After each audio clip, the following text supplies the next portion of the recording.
आज ही Doubtnut app download करें। Doubtnut पर होगा अब आपके सभी मैथ्स, केमिस्ट्री, फिजिक्स और बायोलॉजी डाउट्स का सफाया।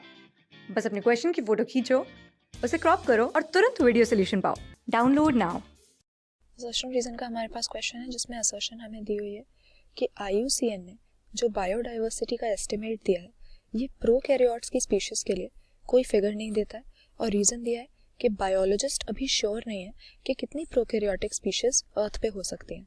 तो हमें ये तो मालूम है कि हमारा जो बायोस्फीयर है या हमारी अर्थ है वहाँ पर कई तरह का फ्लोरा एंड फोना पाया जाता है, मतलब कि स्पीशीज रिचनेस यहाँ पर बहुत है और हम कहते हैं कि रिच बायोडाइवर्सिटी है हमारी अर्थ पर। लेकिन इतनी सारी स्पीशीज़ हैं यहाँ पर, अगर हम देखें कि कितनी स्पीशीज़ हमने आइडेंटिफाई की हुई हैं जिनके पब्लिश्ड रिकॉर्ड्स हैं, तो 1.5 मिलियन से ज़्यादा 1.5 मिलियन से ज़्यादा ऐसी स्पीशीज़ हैं जो ह्यूमन बींग्स आइडेंटिफाई कर चुके हैं। लेकिन एस्टिमेट लगाने की अगर कोशिश करें कि अर्थ पे टोटल स्पीशीज़ कितनी है, क्योंकि ऐसे भी बहुत होंगी जिनको अभी हमने आइडेंटिफाई नहीं किया है, तो जनरली एस्टिमेट लगाया जाता है कि 7 मिलियन तक अर्थ पे स्पीशीज़ प्रेजेंट हो सकती हैं। और इसमें से अगर हम देखें टैक्सोनॉमिक ग्रुप्स में इसको डिवाइड करें तो करीब 70% तो एनिमल्स की ही स्पीशीज होती हैं और बाकी जो है 22% आ जाते हैं प्लांट्स।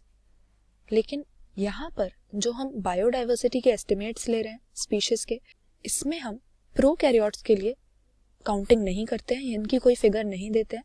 IUCN जो है एक ऑर्गेनाइजेशन है, international union for conservation of nature, और बायोडाइवर्सिटी के जो भी पब्लिश्ड रिकॉर्ड्स हैं वो ये रखती है। तो यहाँ पर जो 7 मिलियन स्पीशीज का एस्टिमेट है या 1.5 मिलियन रिकॉर्डेड स्पीशीज का एस्टिमेट है, वो जो IUCN ने दिया है इसमें प्रोकैरियोट्स को इंक्लूड नहीं किया है। प्रोकैरियोट्स मतलब हमारा जो मोनेरा किंगडम हो जाता है लिविंग ऑर्गेनिजम्स का, जिसमें बैक्टीरिया, ब्लू ग्रीन एल्गे ये सब आते हैं।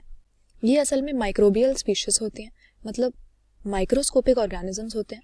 और हम जनरली देखते हैं कि जो टेक्सोनॉमिक मेथड्स हैं, यानी लिविंग ऑर्गेनिजम्स की क्लासिफिकेशन के लिए जो कन्वेंशनल या जनरली यूजुअली हम टैक्सोनॉमिक मेथड्स यूज़ कर रहे हैं, वो माइक्रोब्स की स्पीशीज़ के लिए सूटेबल नहीं होते।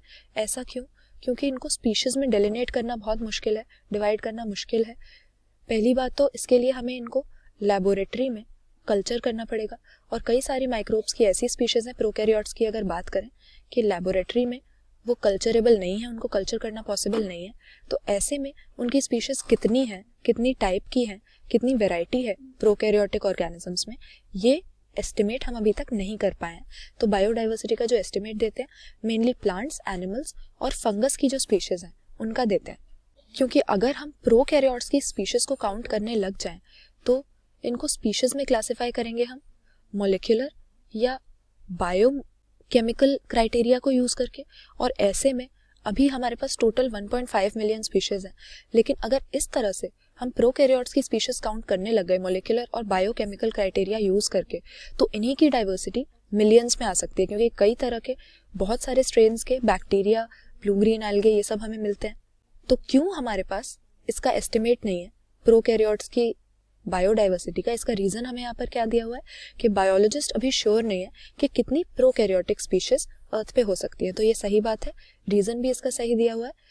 ऑप्शन ए यहाँ पर हमारा करेक्ट आंसर हो जाएगा। दोनों ही सही स्टेटमेंट है और रीजन करेक्टली एक्सप्लेन कर रहा है असर्शन को, क्योंकि हमारे जो कन्वेंशनल टैक्सोनॉमिक मेथड्स हैं वो माइक्रोब्स की या प्रोकैरियोट्स की स्पीशीज को देखने के लिए सूटेबल नहीं है, इसीलिए हमारे पास कोई एस्टिमेट नहीं है और बायोलॉजिस्ट के पास कोई क्लियर आइडिया अभी नहीं है। क्लास 6 से 12 से लेके नीट, IIT, JEE मेंस और एडवांस के लेवल तक 10 मिलियन से ज्यादा स्टूडेंट्स का भरोसा। आज ही डाउनलोड करें डाउटनेट ऐप या व्हाट्सएप कीजिए अपने डाउट्स 8400 400 400 पर।